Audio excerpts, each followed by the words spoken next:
We want patients to be their own advocates, and we want patients to not feel that and to speak up if something is not right or if something doesn't feel right, if something is wrong, if they have a suggestion, if they have a complaint. I think it's amazing that you've never heard a complaint about that, but we encourage patients to talk. We really, and that goes for, this patient group, all patients, to stand up for themselves. Welcome to the Expand podcast, where we unlock the secrets of respiratory health for healthcare professionals. Join leading experts as we dive into chronic lung diseases and expand your practice. I'd like to welcome Shanta Zurock from Innomar. This is part of our podcast on the Alpha-1 Antitrypsin Deficiency. People may not realize, the complexity of some of the new treatment for chronic disease, such as chronic obstructive pulmonary disease, COPD. We have what we call the biologic treatment, and those treatment need to be injected. They first of all have to be covered. They're very expensive. We're going to discuss about that. Many of those biologic treatment are given for different chronic disease, such as asthma, COPD, pulmonary fibrosis. And they are monoclonal antibody that are manufactured by the industry. Then they're therapy that are manufactured. But we do have some other product that are blood product that derivated from blood, and Alpha-1 antitrypsin is one of those. And there is a complexity because they have to be injected. Okay, some will talk about infusion because they have to be given intravenous for many of those. And people don't realize that the healthcare system as it is now would not be able to support that part of the activity that is relatively complex because it's not given in the hospital. This is given as outpatient. There is a cost to that. Okay, then who is paying for that? Is it the private insurance? Is it, our provincial healthcare insurance? And this is what we would like to discuss in that journey of treating chronic disease, such as Alpha-1 Antitrypsin Deficiency in COPD. And we're very happy to have you on that we can ask all these questions and people can understand better your role. What is Innomar? Tell us first, what is this doing in the picture and how can we see the role, that you're playing here? Well, thank you very much. And I'm very excited to be here today. And those are great questions. I started at Innomar about 3 years ago. And when I joined the organization, I did not honestly understand the depth and the breadth of the services that were provided by the organization because, to your point, we filled some of the gaps that were never really thought of as these medications and these phenomenal medications that treat some of these more complex disease states and rare diseases that required services beyond just taking a medication, taking a pill from a pharmacy, like you had said before. So the infrastructure from a public healthcare side wasn't really in place when the manufacturers started to come out with these innovations. They brought them to market and it was, it's terrific and these are life-saving medications, but how do we integrate them into our system? How do we help the physicians that want to prescribe these medications to the patients that need them most in a organized fashion that we make sure that, there's seamless patient care and that the patients don't fall through the gaps once they've been prescribed these medications. So Innomar is really, we're a health services provider. So we work on behalf of the manufacturers who bring these medications to market and help the patient along in their journey. So when being diagnosed with some of these serious conditions that require these high cost, complex drugs, you often don't know even where to start. These programs that Innomar runs, and we run about 160 programs. My gosh. All sorts of medications and all sorts of disease states. What we're doing is helping the patient along with their journey. So, we're an extension of the physician and an extension of, the innovation, really marrying the two of them. So, yourself will fill out and you want the patient on this therapy. You start with the patient support program that's been put into place. And once you register the patient with the patient support program, then we help them along the entire journey. So we're going to help you navigate, the reimbursement and the insurance side of things. We're going to help you navigate getting an appointment at one of our clinics to have the medication infused, or if you're new to medications that are self-injectable and you want to be trained on that by a nurse or by a healthcare professional, we're going to be able to do that for you. Some of our programs help you get access to dietitians, genetic testing. So we really run the gamut of filling in some of the gaps. And the other thing we'll do is help you navigate the public healthcare system. So a lot of these services that you may not know where to go, how to access them within the public system, we also help you navigate that as well. So we really have our team members, we have healthcare professionals in our teams. We have dedicated caseworkers that work with the patient. That for a lot of these patients, this is a lifetime journey that they're going on, and they've had the same caseworker the entire time. So it's a really, we develop these personal relationships with the patients to help them through that. That's quite important, and just for people to realize, because usually when you have a disease, you go and see your physician, and that could happen in hospital, could happen in a clinic. Then you have at the end a condition where the physician make a diagnosis, and then you know that you have that condition, and then you have a prescription of a medication, and then you go to the pharmacy and is according to the provincial listing, where some of that is going to be covered in some provinces. It depends of your age, depend of your own insurance plan, and so on.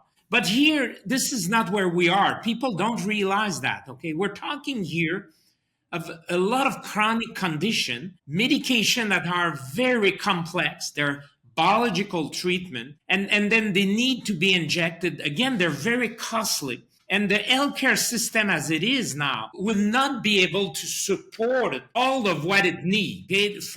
Maybe we can start talking from the reimbursement point of view, because this is one important part. And then after, we may want to be moving into the service from the delivery, injection itself, and especially in the center where you have this injection given to the patient. But from a reimbursement point of view, because I see myself, my nurse working with me in the clinic and the hospital, I wouldn't be able to manage that. Then in your role, you're in an extension. You see that you're in an extension of the manufacturer that are usually a pharma company. But you work with us directly also, making sure that the product is going to be provided to the patient, and that you handle all of the administrative burden also. Maybe you can tell the public and people a little bit about your role dealing with these products and the patient. Absolutely. So it's funny that you call it administrative burden, and that is exactly, I don't think if we look back 30 years when we had, we didn't think of the administrative burden that was going to be created inadvertently. Nobody set out to say, I am going to create a system that has, all of these barriers for patients to get access to medication. Nobody purposely set out to do that. But by virtue of what you said before, the costs of these medications and who is going to pay for them and how that's going to work, this entire bureaucracy of paperwork has kind of grown exponentially over the years. So what we do at Innomar is we have teams of reimbursement specialists. So when the physicians decide that this is the right medication for the patient and they enroll them in the program, so they send in an enrollment form that has the basic information and really what we need to get the patient on the phone or to get them started. And what we're going to do is we're going to reach out to the patient and we're going to introduce ourselves, and we're going to gather a whole bunch of information from them to enable us to then go to either their public payer or their private payer to be able to start, a reimbursement process. So like you said, you would walk into the pharmacy, you hand them a drug card, whether, it be a provincial drug card or it's an employer drug card. The pharmacist does their magic in the background and you might pay a little bit, but you walk out with your medication. This is the same process, but there's a lot more steps involved. So we're going to take, you as the patient, we're going to ask you a bunch of questions, and you're probably thinking, why are you asking us all those questions? Well, that's because the payers in Canada, they want to make sure that they are getting value for the money that they are providing Yeah. for these drugs. They want to make sure that it's the right patient. And sometimes the only way to make sure that it's the right patient is criteria that includes, what have you taken previously for medications? What's your diagnosis? Like I mentioned earlier, is there a genetic marker that we need to make sure that this is the right medication for you? Are you healthy enough to receive the medication? Or in some cases, are you sick enough to receive these medications? So all of these questions now have to be answered before we can send, sort of a special authorization, we call it a special authorization into the payer. And when we get into the payer landscape in Canada, we have the provincial payers. And, depending on where you live in Canada, it's a very different experience.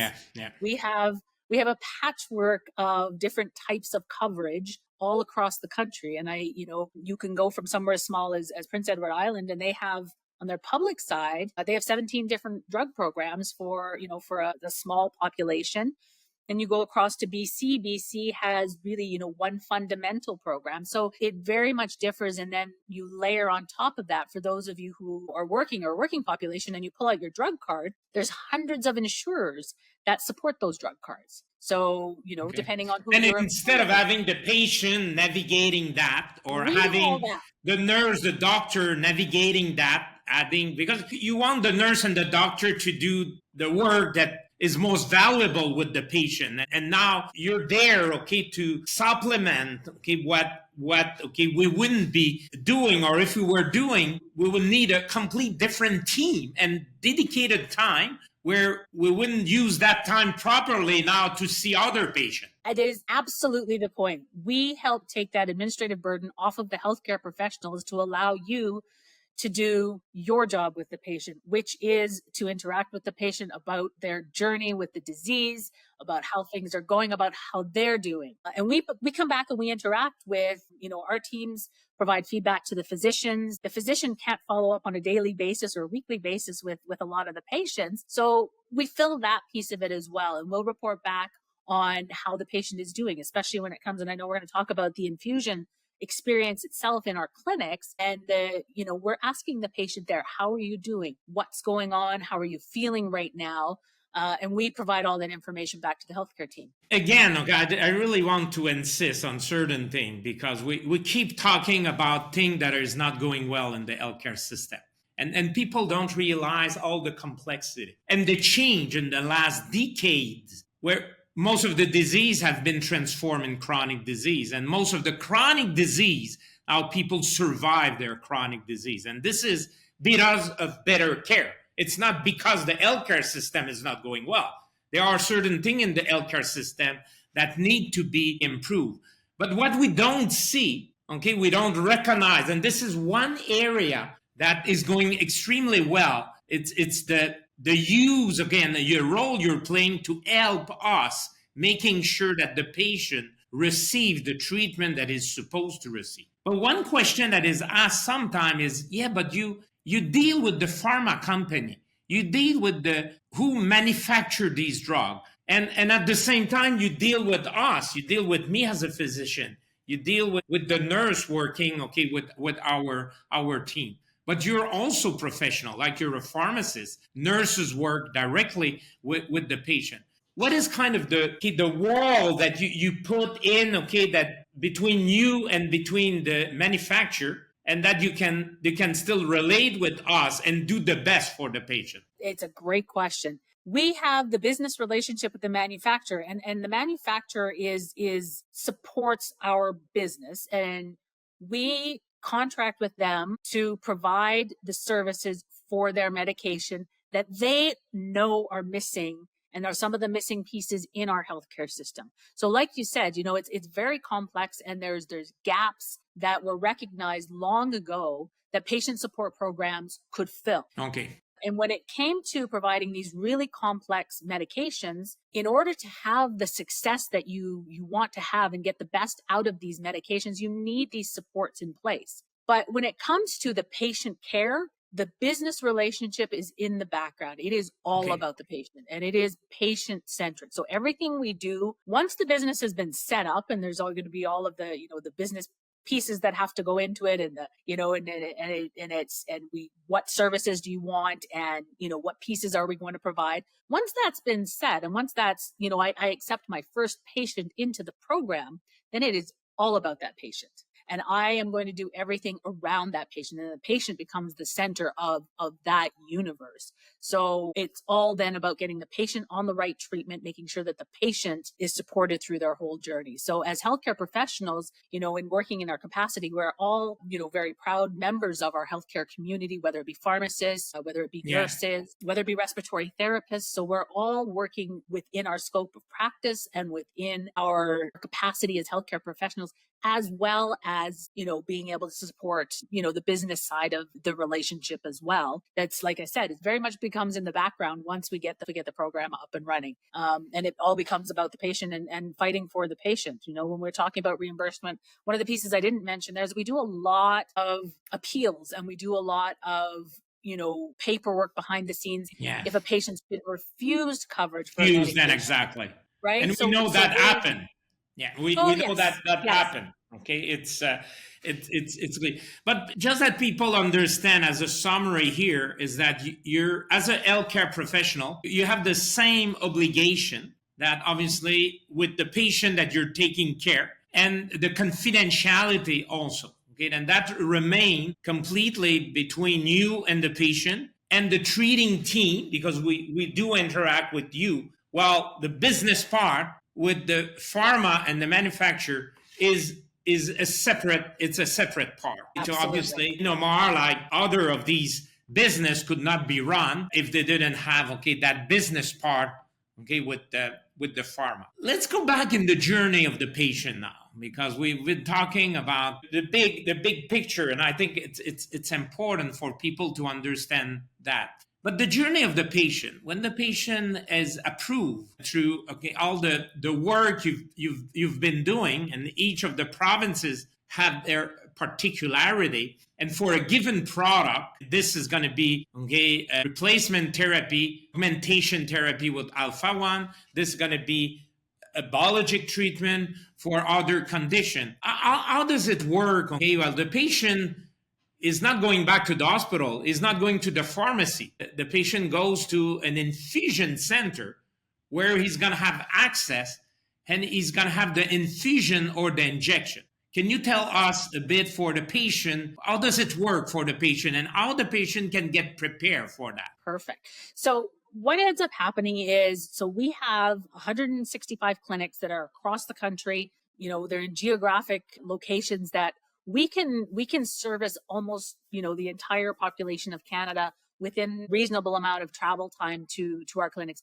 There's a couple of challenges we have with that, just given the geography of Canada. But, we have the largest clinical footprint of any of the support services. What we do is we work with the patient to schedule what's appropriate for them.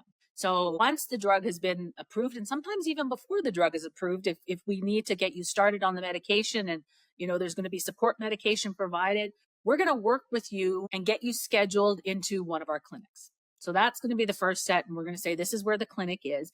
And then we talk about, how do you prepare to go to the clinics? It's simple things, sort of in the pre-clinic stage, the simple things. Where are you going to park when you get there? Here's your parking that you can access to get to the clinic. The clinic's going to be a 5-minute walk from this transit stop. However those conversations go with the patient, this is where the caseworker really interacts with the patient, helps them understand this. In our scheduling department, it helps them understand these pre-pieces and I bring them up because a lot of times they get forgotten. And now those are the pieces that stress people out the most. Absolutely. I can see the building. I have no idea how to get into the building. So, we really work hard to make sure that part of the journey is as seamless as possible for the patient. Our clinics vary in size. So the clinic could be, small as 2, we're going to call them infusion chairs. So if you picture like a big lazy boy, basically, in these clinics. So some of them are quite small, and they'll have maybe 2 chairs in there. Some of them are quite large. They can have 10 to 12 chairs in the clinic set up, and they're very comfortable. So just for anybody who's never been in one, they're actually very, very comfortable chair. And the nurse is going to come over, and you have an individual nurse who's going to greet you. They're going to take you to your station. They're going to ask you how you're feeling. They're going to go through some pre-set questions that they may need to ask you. They might be therapy specific, or they might just be general questions, because we want to, again, come back to the physician and say, this is the complete record of how the patient was feeling, what happened. If there was something that was a red flag and we didn't do the infusion, we're going to put that information there as well. So, and again, a lot of this is very therapy specific in terms of what I'm going to talk about now, which is the length of the therapy. So I know a lot of people want to know how long. It can take anywhere from a 15-minute infusion. There's some that are 4 hours. And I think there's some that are actually 8 hours that we do now. So it really very much depends on the medication. The physician's the one who will really sort of say whether the patient should be treated in a clinic, or, if it's a very, perhaps, somebody who's not comfortable going to a clinic or can't go to a clinic, we can also coordinate with home care to do an infusion at home. Some of them, okay. So some of them are done that way. We also talk to patient about, if you're there for 4 hours, bring something to do, make sure you're hydrated. And again, that's another one of those points that when I speak to our nursing team and when they're talking to me about their experience with patients, it's a little thing, but it makes the experience better. So you're going to be told before you go for your appointment, make sure that you're well hydrated. Make sure you have something that you can do with you. So we really try to make the patient as comfortable as possible before they're even in the chair. So once they're in the chair, they'll start the infusion, and the nurse will check in at the regular intervals, make sure everything's going as well as it can. Again, they are healthcare professionals, so they know how to handle any emergencies that come up or any side effects that they should be watching for, again, depending on the specific medication. So I can say that the experience of the vast majority of patients, we have special protocols if it's a pediatric patient. Okay. We have special protocols if it's somebody who needs to lie down and they don't, they're afraid of needles. All of these, again, because our nurses are very, very well trained, they go through extra training for handling some of these specialty medications. Really, the patient experience, you're getting a very serious medication that is going to help you in life, and I think that our nurses help to convey that message to them. Shanta, I never had one patient in my entire career that had complained once about these services. And usually people talk about it when there is something wrong. Then it happened all the time in the healthcare system. I never had one patient that had mentioned. Then there must be something that you're doing very well from the beginning, preparing the patient, to the patient being there, and then the patient leaving. And some of these biologic, they will be administered like every few weeks, every month, some every 2 months. There are some now that are self-administered, and the patient has to be trained. But some, like for the Alpha-1 Antitrypsin Deficiency, the augmentation therapy has to be administered every week, as it is now, and it cannot be self-administered.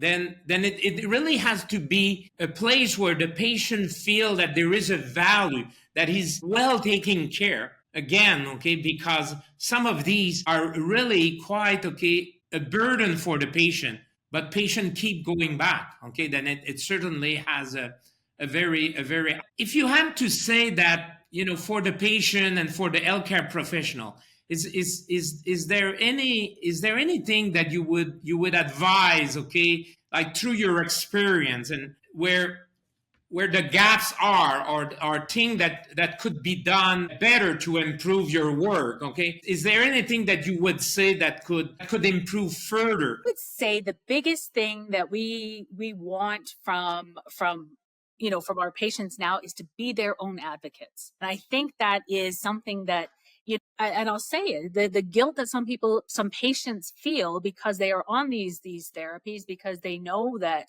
they're part of this complex healthcare system that's, maybe could use some improvements in some places, but we want patients to be their own advocates, and we want patients to not feel that and to speak up if something is not right, or if something doesn't feel right, if something is wrong, if they have a suggestion, if they have a complaint. I think it's amazing that you've never heard a complaint about that, but we encourage patients to talk. We really, and that goes for, the patients, this patient group, all patients, to stand up for themselves And I think that a lot of the times, the payer side, they're not making decisions in spite of patients. But if they don't hear from patients and they don't hear about the challenges, they may not think to address them. So, patient advocacy groups, patient groups themselves are there to support patients. So I would say, be your own advocate, get involved with your patient community, and, get the physicians on board as well with that. Patients, stand up for yourselves, speak out, speak out. Absolutely. I think people have to also understand that when there is something, then you are informing us. And we remain, the treating physician. And people have to know that if something happened, then obviously it is to your treating physician and whoever is following you in a clinic or in the hospital that you also going to refer to. This is a team effort. And even though that people are not physically in the same place, people have to be reassured that a service like Innomar is really done very closely with the care provided by the patient in the clinic and or in the hospital. Then this is very, eye-opening to all of us, to hear about, because I'm sure most of the people don't even know about this. And obviously the one that have been through your end know how important and the important role that you are, But I think to the listener, this is a very important information, and that there are different pieces in the healthcare system and different way that these pieces can play a role. And as we're treating more complicated disease now, and through these biologic treatment and fusion treatment now, it's very important to understand that even if the healthcare system is public, this part is very well taken care of. And we just want to make sure that is going to continue in the future. If you have people who would like to hear more about what you've just said, is there any way, that people can access or connect, to your service or to any support that you are providing? It's a great question. If you go to the Innomar Strategies website, it has a lot of the information on what we do, what we support, the programs that we have. For patients, we really encourage them to go through their healthcare professional. We have general information lines that are on the website for sure, but because the genesis of your journey with Innomar begins with the healthcare professional. So it's going to be the healthcare professional that's initiating that entry into this world of ours in the patient support programs. Like I said, they are disease specific, therapy specific programs that we run, but you as a physician might deal with 4 or 5 or 6 different programs depending on what drugs you choose. So we want to make sure that we're answering questions correctly and that we are, again, being supportive of the infrastructure that's already in place. So we always encourage, if you have questions about what patient support programs do just in general, the website's great to answer those questions. But if it's something more specific and it's more about their your personal disease, medical journey, then we direct them to their healthcare home, and that's the physician and the physician's team. Shanta, I'd really like to thank you very much, for giving us these information and giving us access for people who wants more to access your website. And thanks again for every day, every week, every month where we have to deal with our patient and making this happening, that our patient get facilitated in access to these medication. And also to provide the infusion injection service across the whole country. My pleasure. Thank you very much for the opportunity. Thanks for listening to the Expand podcast. Stay tuned and listen to other episodes on chroniclungdiseases.com/podcast.